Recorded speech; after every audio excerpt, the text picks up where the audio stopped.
Welcome. I am Ernie Goss. I'm McAllister Chair here at Creighton University in beautiful downtown Omaha, Nebraska, as I am always on the first business day of the month, reporting on business conditions for the past month. Now, the past month in this case was April. Here we are on May 1st reporting on those business conditions for the 9-state Mid-America region. That's this range.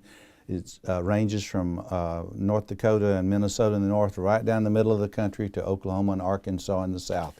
It's sort of the canary in the coal mine, a leading economic indicator. Well, where was that leading economic indicator for the month? It was in a very healthy range. The overall index expands from 60.1 in March to 61.4 in April. Wow, this thing's growing. It's pointing to solid growth with job additions. As long as they can find the workers, that's the businesses. Here, let me bring up the chart. And this is a chart of comparing the U.S. to Mid-America. There in blue, as you see in beautiful Creighton blue, is the Mid-America numbers, and it's, as you see, spiking up. Compare it to last year at this time, wow, things are doing much better.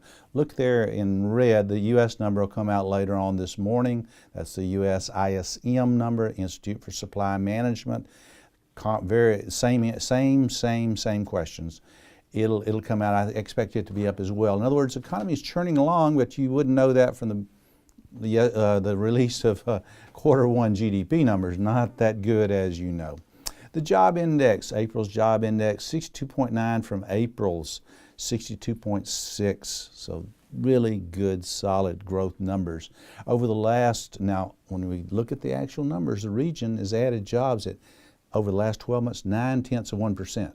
Now that doesn't make a lot, so what's that? Well, compare it to the U.S. number. U.S. is 1.5.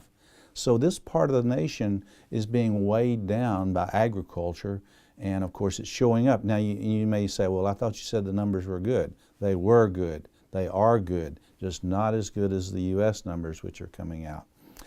We ask about the biggest challenge for your company for 2017. Well, guess what? Almost 4 out of 10, almost 40% say finding and hiring qualified workers. In other words, we got jobs out there, but we need qualified workers. We need good workers. We don't need as many unskilled workers. We need skilled workers, and that's the challenge out there. The next highest number was about 13% said U.S. economic weakness. So you think 40% say the biggest challenge is finding and hiring qualified workers versus 13% think it's U.S. economic weakness. That tells you a lot about what's going on. So if you're tuning into this for the first time today, get your skills up.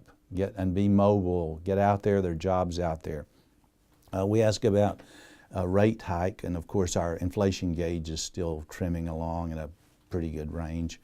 Inflation gauge was 71.4, down from 77.1 in last month. That's April again, 71.4. 1 in 5 businesses indicated to us that a rate hike would have a negative impact. Now 1 in 5, that's 20%. A rate hike is not going to kill off business. So don't get concerned about too much about a rate hike. It'll be at 25 basis points, 1/4%. Not that big of a problem in my judgment, and not that big of a problem for most of these supply managers. Now looking ahead, what are the things you need to be watching out for? Well, first and foremost, I think keep an eye on the wage growth number. That's for inflationary pressures. The Bureau of Labor Statistics comes out on May the 5th, the April readings. That's the April jobs numbers, April wage numbers coming out on May the 5th. That's a Friday. And year over year, probably anything in the 3 to 4% range is going to seal a rate hike in June, as I said. CPI for April, keep an eye on that one. Consumer Price Index, that's on May 12th, year over year above 2%, which I expect it to come in at. It'll likely be there.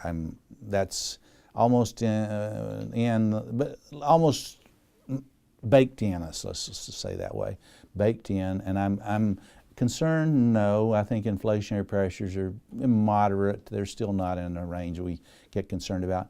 Another thing to watch out for is the FOMC meeting. Now, what the heck is that? Federal Open Market Committee of the Federal Reserve. That's the interest rate committee that sets interest rates with the Federal Reserve.